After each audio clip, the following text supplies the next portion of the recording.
Good afternoon and welcome on a Friday afternoon in the heart of the holiday season. My name is J.W. Colwell. I cut my letter off. Look at that. My name is spelled wrong, amazingly enough. We'll fix that. Hold on. Welcome to a mini review on a Friday afternoon. I used to do this on PA Live, but I'm doing it now on the Indie Escape Network for Generation Movie. I'm happy to be here, and I just wanted to, I wanted to sit down and talk a couple minutes. I know everybody's sick of reboots, right? And when a movie gets rebooted or something happens, and you're like, oh, they're going to try a new take on that. Why are we have the old version, and we have all these other movies, and why, like, where's the original stuff? Why can't we make anything original? And for the most part, those problems are real. They're real Hollywood problems. Remaking and rebooting IP is a way for a studio to kind of print money for itself. And it's become a crutch that studios kind of like use as a way to hold themselves up and have for tent poles and be able to release movies that are designed to get a bunch of people in seats and try to, just forget your time.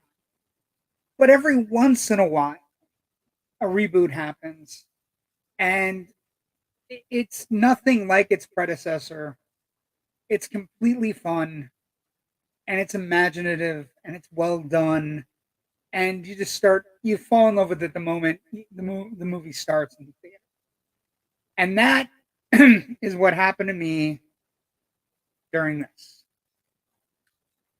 I love Willy Wonka version. I love Willy Wonka, first off. I read the book as a child. I read the Roald Dahl book, Charlie and the Chocolate Factory, as a kid in South Fallsburg, New York. And I even read the sequel. Charlie and the Great Glass Wonkavator. I even read the sequel, Charlie and the Great Glass Elevator. So I am big into the Roald Dahl. I grew up on the Gene Wilder version. While I am not a super fan of the Johnny Depp version, it has its moments. But Gene Wilder has always been the gold standard Willy Wonka for me, and he always will be. And reboots and remakes aren't ever going to change that. But what I will say, as we talk about this movie today, really quick, is Timothée Chalamet is giving me 110%. And this particular version of Willy Wonka is naive and young, and he hasn't got the cynical bones in his body that the older Gene Wilder version is. This Wonka is nice and naive, and he doesn't read the fine print in contracts, and he doesn't believe that people are out to get him or out to stop him. He just thinks he has as much of a go of it as anybody else in life. And Chalamet's performance is divine. He is fantastic as Willy Wonka. And here's the thing, and this is a thing that's kind of being held back from you, and you don't know it. I'm going to let you in on it. It's a musical, it's a full-on musical, and the songs are catchy. Chalamet doesn't have the most brilliant singing voice, but he's 100% game, and he turns everything over to the character and everything over to the production numbers, and they're great. They're fun. The music is beautiful and cute and catchy, and people complain that they don't make them like they used to. This one is a musical without any acerbic charm or wit. It's a straight on musical. It's funny and charming and imaginative and heartwarming and all of those things that I usually uh, decry against. I usually go against them. But this one is so good and so pure. And it needs to be talked about. And people need to know that they can take their entire family. And at the screening I was at yesterday, there was a family of like 5 behind me. And at the end, 3 of the kids just said, "Yay!" And as I was thinking about it, that is the perfect response to this movie. This is a yay movie. This is a perfect response to release it around Christmas. I think it's going to last well into the holidays and well into 2024 at theaters. It's joyous and fun and witty, and it has the word I always use that movies need more of is a little bit of whimsy. It's got whimsy. And the person we have to talk about when we talk about whimsy and this movie is the director and the writers. The writer is Simon Farnaby. Roald Dahl also gets a credit, and Paul King. Paul King, for those of you who don't know him, is this wonderful director from England who has been making his way through movies, and he directed both Paddington in 2014 and Paddington 2 in 2017. And I got to tell you, if you haven't seen either one of those, they are magnificent. They are wonderful, amazing movies that you should go out and rent and watch and enjoy. But this guy is whatever whimsy is, whatever happiness is, whatever joy is, he brings it to the movies he makes. And this movie is great, and especially if you're a Wonka fan, there's a lot of things in it. There's nods to the Wilder character. There's nods to the Johnny Depp version. There's to the Tim Burton Johnny Depp version. There's nods all over the place. There are great performances throughout. Chalamet holds everything together. Another person that really comes across and is amazing in the movie. That's the other thing. There are heavy hitters in the cast, so I don't want you to think there aren't. But Calla Lane plays Noodle. Noodle becomes sort of Willie's partner in crime, so to speak, because he's going up against the chocolate cartel, and he's got to work his way in, and he can't really sell his chocolate, but he has to kind of guerrilla his chocolate to people. His chocolate, of course, is magical, better than any other chocolate. He's going up against Slugworth and Prodnose and Fickelgruber, who are all things that are involved. If you watch the original movie, which I did the other night just before I went to see it, and they're like everybody in this movie is a heavy hitter. When he first comes to town, he falls into the clutches of Mrs. Scrubbit and Bleacher, played by Olivia Colman and Tom Davis, who play kind of these dirty, horrible people that basically get people into indentured servitude when they don't have any money, and so everybody who becomes part of Wonka's world in the movie is kind of trapped in this working in this terrible place where Mrs. Scrubbit and Bleacher are just kind of holding them against their will.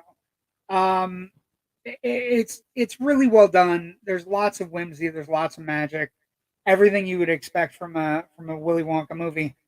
It's got a lot of heart. The music is hummable, and you'll be singing tunes on the way out of the theater, which is the best thing I can say about any time you make a musical. And I think it's one of those movies that when you watch it, you go, "Hey, they just don't make them like they used to." And that's what this movie is. It's an old fashioned really charming, kind of old-timey musical that's also got one of the most glorious characters in the history of literature, plus one of the most glorious characters been brought to life multiple times on screen. And Chalamet is really good. So we're at this point now where Chalamet has played. He's played Paul Atreides. He's played a cannibal. He's playing Willy Wonka.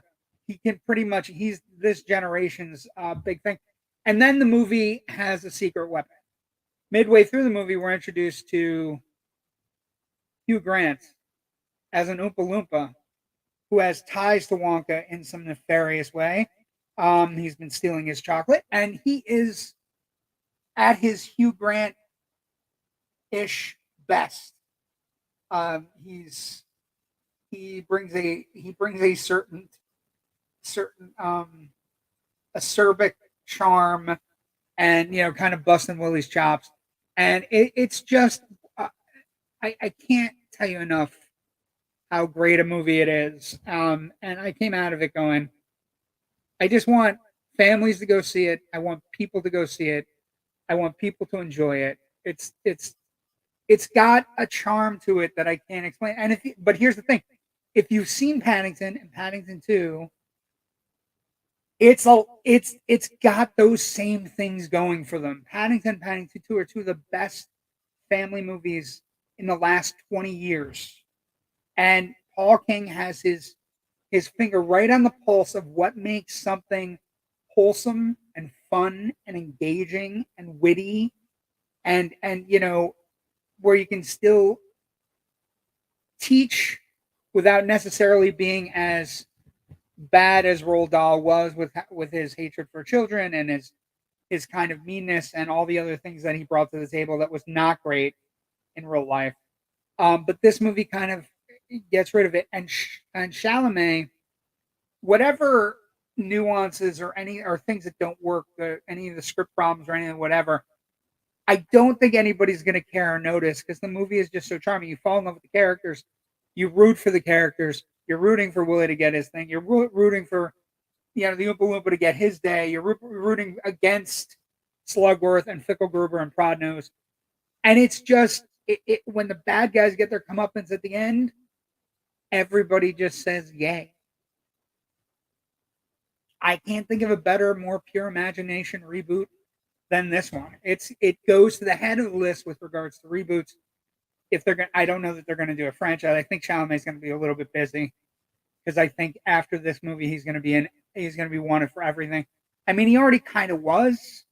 If you can be either Paul Atreides in Dune or Willy Wonka or a cannibal, I think you got a pretty nice kind of open-ended kind of feeling about what you're doing.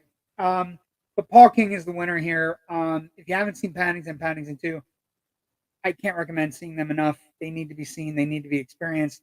They're amazing. They're wonderful. But this Wonka movie needs to be seen on a big screen, needs to be seen with people. Take your family, enjoy it. Enjoy a movie where you can take 3 or 4 generations and sit them down in a theater and just be immersed in this world that's imaginative and fun and whimsical, and just it's got good wordplay. The script is pretty good but not great, but Chalamet kind of polishes over all of the problems, and so does the rest of the cast. We have you have an Oscar winner, you have Olivia Colman playing Mrs. Scrubbit, and that's the thing about this Paul King person. This director gets people to come in and play either against type or play with type or just having a blast. You know what I mean? And it's a really good cast. Sally Hawkins plays Willie's mom, and there's a reason why he's enamored with chocolate, and they do a nice backstory there. And it's just everything, of course, involves Noodle and Willie figuring out how to get out of the clutches of the chocolate cartel, and also to escape from Mrs. Scrubbit and Bleacher. And it sounds ridiculous when I'm saying it out loud like that, but in reality, fantastic. It's a yay movie. It's a movie where you come out and you feel like a kid again. Some comments. Sorry, I missed this. I'll catch the replay. No worries, Joe. Don't worry about catching the replay. Catch the replay after you see Wonka.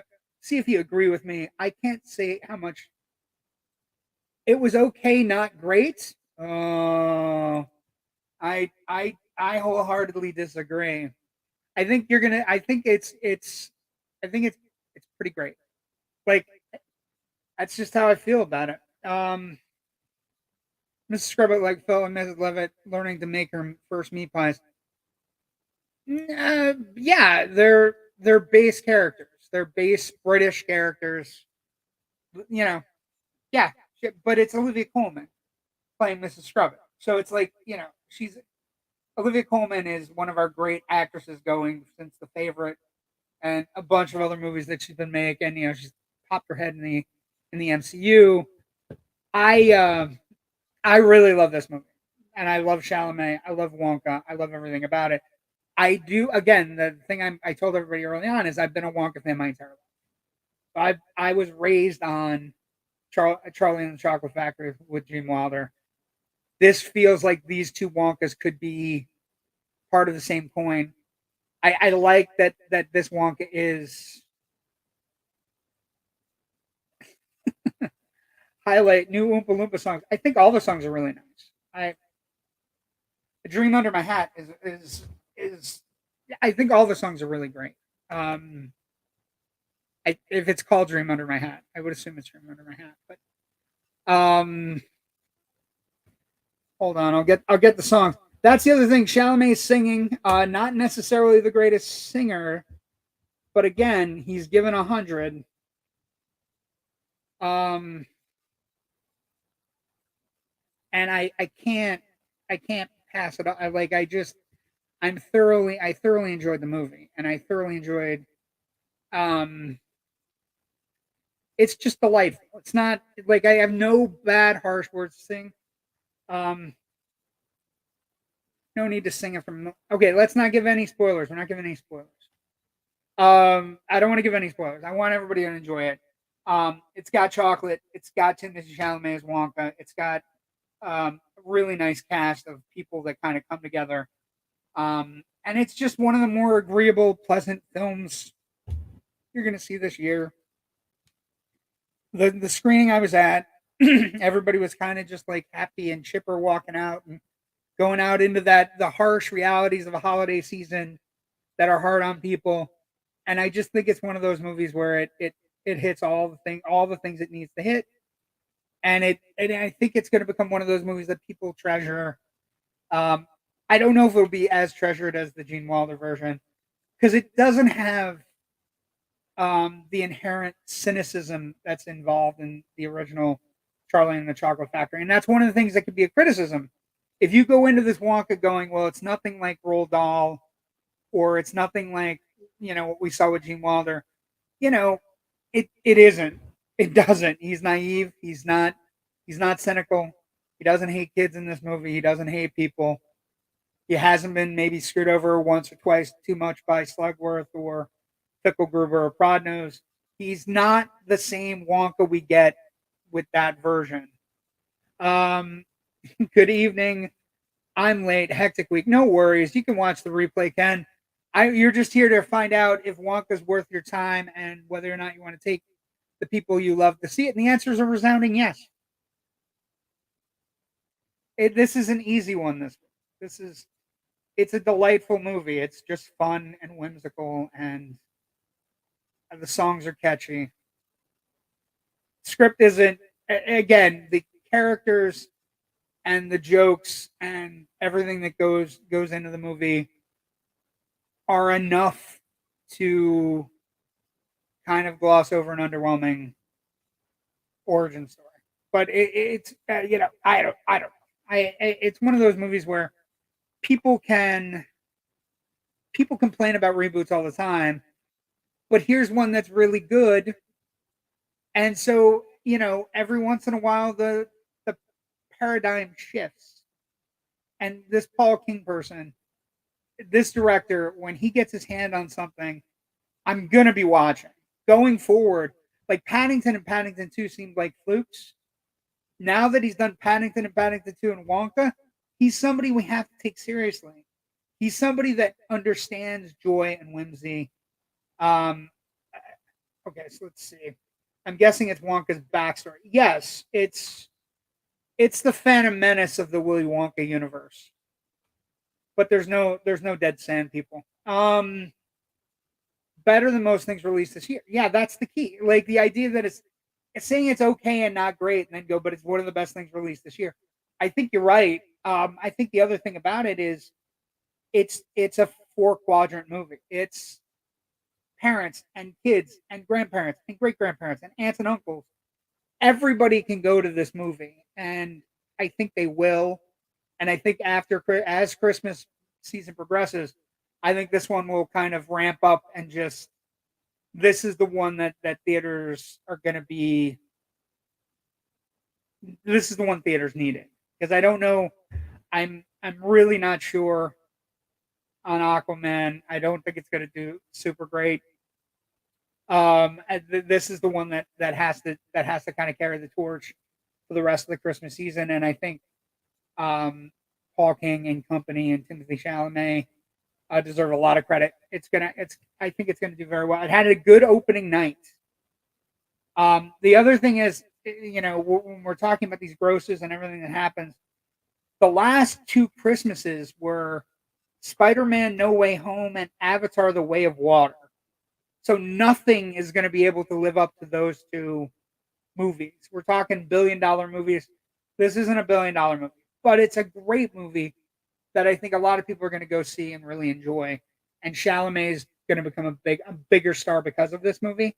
Because while he's a household name with people who watch movies, or the guy that's in the cologne ads on television, after this, it kind of like after this and Dune, he kind of like it's gonna spiral. He's actually really good. And then what else? Wonkheimer with the re-release. Yeah, they're re-releasing Oppenheimer too. But I'm okay with everything. Like I'm okay with trying to catch up with everything. But this movie is the movie I'm talking about today. And this movie I came out of last night and I had a smile on my face. I was humming the songs. I stayed all the way through the credits to listen to the music. And the songs are really, really catchy. They're really catchy songs, and I enjoyed them immensely. So you can watch it, you can figure it out, you can see it. Let's see. There's Pure Imagination, A Hat Full of Dreams. Dreams Under My Hat. I was close. There's Welcome to Scrubbits. There's You've Never Had Chocolate Like This. Hover Chocks. Scrub, which is nice. For a Moment and Pure Imagination are the two. The two for me that jump out are A Hat Full of Dreams and Pure Imagination.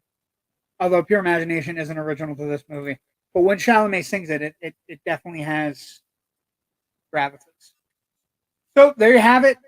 Quick review, mini review, 30 minutes or less. Hugh Grant as the Oompa Loompa isn't on screen a lot, but when he does show up, he's funny as hell. He's absolutely funny as hell. And there's a lot going on, for kids. Kids will be mesmerized by the colors and the chocolate and the whimsy. Adults, the script is funny enough that it's just like it's got the Paddington vibe, and I just couldn't be happier. Paddington 2 and Paddington, by the way, are two movies. If you have kids or you haven't seen them or you haven't watched them, go out, find them for the holiday season. They're intoxicating movies. They're incredibly well done. You'll want to get some orange marmalade and just sit down with the kids and sit down with the family and watch those two movies. They're great. And that's it. We'll have more reviews coming up this week. We of course have Generation Movie on Monday with Rich and I at 10 o'clock on Monday night. And 10 o'clock on Monday night, we will say hi to this guy, Buddy the Elf. What's your favorite color? We'll be doing that at Monday at 10 p.m. That will be our final show of 2023. And we'll have announcements of what we're getting ready to do for the beginning of 2024. And then also Tuesday night, with my good friends Jerry and Kyle, we will be doing Loud and Nerdy, the last Loud and Nerdy of 2023. We will talk about the most anticipated movies from January to June. We'll also talk about some of our best films of the year and also some of the worst films of the year. And as always, with everything with the Indie Escape Network, we want to wish you a happy holidays from all of us. If you need to reach us, we're at theindiescape@gmail.com. And if you enjoy and you want to participate and get involved, by all means, reach out to Joe Ridgely or myself. We're more than happy to hear it. If you like our stuff, I can't forget these very important things. Where did they go, though? Where did my banners go? They're here somewhere. Hold on. Maybe they're farther down. I don't know where they went. Okay, I don't know where they are. But like us and subscribe on Facebook and YouTube. Please do that. And last thing. Oh, two last things. Wonka can't. I've enjoyed it immensely. Love it. Also, if you're not paying attention, season 2 of Reacher dropped last night after the Raiders beat the hell out of the San Diego Chargers. How to get that in. Also, San Diego's entire GM, head coach, defensive coordinator, everybody got fired today. So as a Raider fan, not only did we get to smack around a division opponent, but we got everybody on their team fired. I'm feeling all kinds of special. After I saw Wonka, too. So it's all kinds of fun. But we'll see everybody this week coming up for our end of the year stuff. Thank you so much, and we appreciate you so much. Stay out of trouble. Oh, one last thing. A celebration. Superman came out on this date in 1978. 45 years ago, Superman the movie came out. I can't tell you how much it changed my life, how much I was in love with that movie, and how much my dad allowed me to be in love with that movie. And Christopher Reeve will always be my Superman. Thank you so much for that. I will always love Superman the movie. Possibly the best score of all time. Anyway, have a great weekend. Go see a movie. Go see Wonka. If Godzilla -1 is still playing in your area, go see that. Go see something. Or sit at home, watch some cool things at home. Last comment before we go. I can't stay out of trouble. I almost blew myself up. I saw that. Ken. You stay out of trouble for the holidays. Go see the Pure Imagination reboot that I think everybody's going to be talking about after this weekend. Chalamet's great. Hugh Grant's great. Callie Lane is fantastic as Noodle. And Paul King is somebody that we really need to keep our eye on. Paddington 2, and Wonka are these whimsical imagination balls that we get to play with forever now. Have a great night. Have a great weekend. Stay out of trouble. And thanks for joining me on Generation Movie Minute Review of Wonka. It's Scrum Dilly Have a good day.